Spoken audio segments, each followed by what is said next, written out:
श्री स्वामी समर्थ. आपणही तुळशीला अशा प्रकारे पाणी घालता का? तर ते आताच बंद करा. असे घरगुती पाणी चुकूनही तुळशीला अर्पण करू नका. संपूर्ण घर उद्ध्वस्त होईल.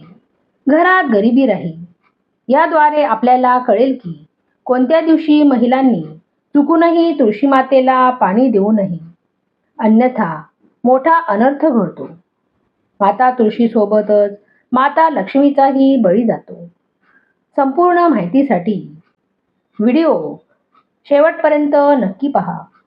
व्हिडिओला लाईक आणि कमेंटमध्ये श्री स्वामी समर्थ आणि जय तुळशी माता लिहायला विसरू नका.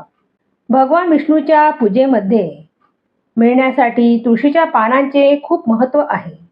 देवाला काही अर्पण करायचे असेल तर तुळशीचे पान अर्पण करावे असे म्हणतात. तुळशीचे पान अर्पण केल्याने ते आनंदी होतात. वास्तविक तुळशीच्या पानांचा उपयोग प्रत्येक देव आणि देवींच्या पूजेत केला जातो. मात्र शंकर आणि गणेशाच्या पूजेत तुळशीचा वापर केला जात नाही. जर तुमच्या मुलाला वाईट नजर लागली असेल तर त्याच्या संरक्षणासाठी 7 तुळशीची पाने, काळी मिरी मुठीत घ्या आणि ती मुलाच्या डोक्यावरून पायापर्यंत 7 वेळा गोल फिरवा आणि घराच्या मागच्या बाजूला ठेवा. सर्व काही व्यवस्थित होते. तुम्हाला ते घड्याळाच्या दिशेने फिरवावे लागेल, म्हणजे घड्याळाच्या काट्याच्या दिशेने फिरवावे लागेल. जर तुमच्या घरात पैशाची कमतरता असेल आणि घरातील बचत हळूहळू कमी होत असेल तर अशा परिस्थितीत तुम्ही ताबडतोब घरी तुळशीचे रोप आणावे आणि त्याची नियमित पूजा करा आणि मग तुळशी मातेचा चमत्कार पहा. जिथे नियमितपणे तुळशीजवळ दिवा लावला जातो त्या घरात भूतबाधा चुकूनही फिरकत नाही. पण जेथे तुळशीचे रोप लावले जाते त्या घरापासून नकारात्मक ऊर्जा दूर राहते. जर तुमचा व्यवसाय खराब चालत असेल किंवा पूर्ण ठप्प झाला असेल तर काळजी करू नका. दर गुरुवारी तुळशीला कच्चे दूध अर्पण करत राहा. तुमच्या समस्या लवकरच दूर होतील. तुळशी माता आपल्या भक्तांना कधीही निराश करत नाही. रोज तुळशीच्या रोपाची पूजा करून संध्याकाळी दिवा लावल्याने व्यक्तीच्या सर्व मनोकामना पूर्ण होतात. शास्त्रानुसार तुळशी माताने जर एखाद्या व्यक्तीवर कृपा केली तर ती त्याला गरिबातून राजा बनवते. ज्यामुळे तो व्यक्ती देवी लक्ष्मीची स्वमनाने पूजा करतो त्याला त्याचे फळ नक्कीच मिळते. नित्य नेमाने तुळशीचे दर्शन घेतल्याने आणि हात जोडल्याने व्यक्तीचे सर्व पापे नष्ट होतात. अशा परिस्थितीत त्यांच्या आत एक नवीन ऊर्जा संचारते, ज्यामुळे तो यशस्वी होतो. समस्या मुळापासून दूर करण्यासाठी आणि रोगांपासून दूर राहण्यासाठी संध्याकाळ होण्यापूर्वी तुळशीची 4 ते 5 पाने तोडून घ्या. झोपताना उशी खाली ठेवा आणि झोपा आणि सकाळी नंतर काही पाने खा. हळूहळू तुमच्या सर्व समस्या संपतील. अशा स्थितीत उरलेली पाने पुन्हा उशी खाली ठेवा, झोपी जा आणि सकाळी खा. या नियमांचे पालन करा आणि चमत्कार पहा. ज्योतिषशास्त्रानुसार असे सांगितले जाते की गुरुवारची तुळशीची माळ धारण केल्याने बृहस्पती बलवान होतो.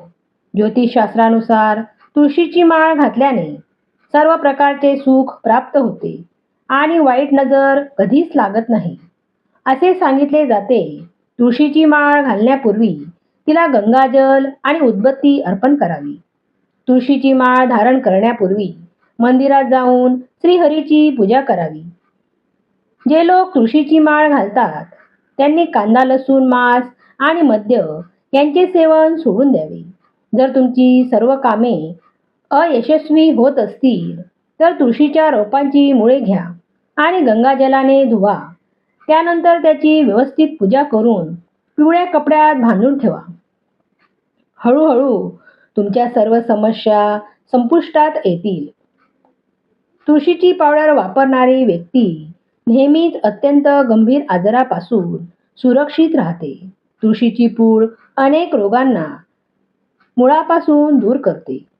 जर एखाद्या व्यक्तीने तुळशी विवाह चांगल्या मनाने केला तर त्याच्यावर सर्व देवी देवतांचा आशीर्वाद राहतो. तर देवी आई नेहमी त्याच्यासोबत राहते, त्याची सर्व चांगली कामे पूर्ण करते. तुळशीला कोणत्या दिशेला ठेवावे? वास्तुशास्त्रानुसार तुळशीचे रोप लावण्यापूर्वी उत्तर दिशा, उत्तर पूर्व दिशा किंवा पूर्व दिशा निवडा. जर तुम्ही घरी तुळशीचे रोप आणले असेल तर ते फक्त गुरुवारी आणा आणि सकाळीच लावा. अशा परिस्थितीत चुकूनही शिवलिंग किंवा गणेशाची मूर्ती तुळशीजवळ ठेवू नका. याची विशेष काळजी घ्या. घाण किंवा अशुद्ध पाणी कधीही तुळशीला अर्पण करू नये. नेहमी फक्त स्वच्छ पाणी वापरा. जर पाणी पिण्यास योग्य नसेल ते वापरू नका. जे पाणी तुम्ही पिण्यासाठी वापरू शकता अशा पाण्यानेच तुळशीला पाणी घालावे.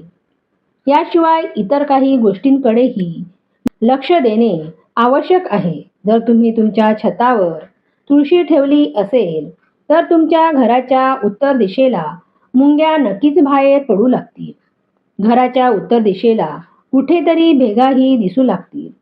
ज्या लोकांच्या घरी तुळशीचे रोप नसते, कबूतर तेथे घरटी बनवतात. हे अशुभ केतूचे लक्षण मानले जाते. लक्षात घेण्यासारखी गोष्ट म्हणजे श्यामा तुळशीला नेहमी नैऋत्य आणि दक्षिण दिशेला ठेवले जाते. श्याम तुळशीची पाने एकदम हिरवी आणि मोठी असतात. त्याला तुळशीजी असेही म्हणतात. तुळशीजीची दक्षिण दिशेला ठेवल्याने वास्तुदोष दूर होतात. मित्रांनो, घराच्या छतावर तुळशीला ठेवणे शुभ मानले जात नाही. टेरेसवर तुळशीची ठेवण्याशिवाय दुसरी जागा नसेल तर खास उपाय करा. तुळशीला कधीही एकटे ठेवू नका.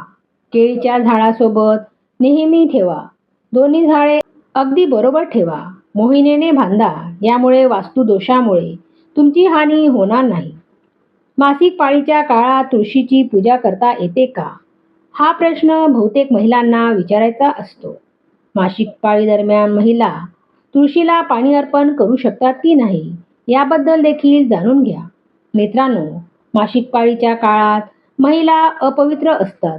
म्हणूनच काही गोष्टी आहेत ज्या मासिक पाळीच्या काळात करू नये. जसे लोणच्याला हात लावू नये, त्यामुळे ते खराब होते. देवळात जाऊ नये, कारण त्यामुळे वाईट नजर लागू शकते. तसेच अशा झाडांना पाणी देऊ नये, यामुळे झाडे सुकतात. आणि कोणतेही धार्मिक कार्य करू नये. म्हणूनच मासिक पाळीच्या वेळी तुळशीला पाणी अर्पण करू नये. तुळशीचे व्रत सुद्धा करू नये. तुळशीजवळ सुद्धा जाऊ नये, अन्यथा तुळशीचे रोप सुकून जाऊ शकते. तुळस अपवित्र होते. तुळशीच्या पवित्रतेची विशेष काळजी घ्यावी. मासिक पाळी दरम्यान चौथ्या दिवशी स्नान केल्यानंतर कोणतेही धार्मिक कार्य करावे. मित्रांनो, तुमच्या घरातही तुळशीचे रोप असेल तर त्याची काळजी नक्कीच घ्या. तुळशी माता तुम्हाला सुख, समृद्धी आणि संपत्ती देईल. जर तुम्हाला ही माहिती आवडली असेल तर व्हिडिओला लाईक करा.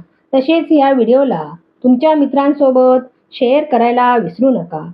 श्री स्वामी समर्थ. श्री स्वामी समर्थ.